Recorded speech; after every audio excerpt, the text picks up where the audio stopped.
Mummy passport આવી ગયો, passport આવી ગયો, પાસપોર્ટ આવી ગયો.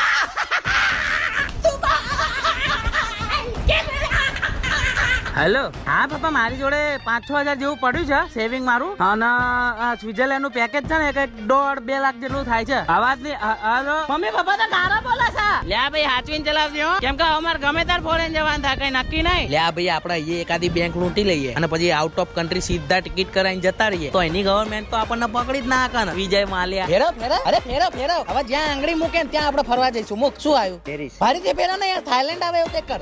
ફેરો ફરીથી. હા ફેરો. રોક હવે રોક. શું આવ્યું? અમેરિકા. થાઈલેન્ડ કીધું તને ખબર નહીં પડતી. ફેરો. હા બેબી, હવે તારે કઈ ટેન્શન લેવાની જરૂર નહીં. તમ તાર આપવાનું કરી દે. જમેરા છે ને એના રાઈટ ઉભી જ છે. લે દીવ શું જવાનું? એક કામ કરીએ, દુબઈ જતા રહીએ આપણે. અરે રે, તારથી દુબઈ નહીં આવાય ને, તારથી તો પાસપોર્ટ જ નહીં ને. જા મમ્મીને કહો પેલા પાસપોર્ટ કઢાવો. જા હા, પછી જઈએ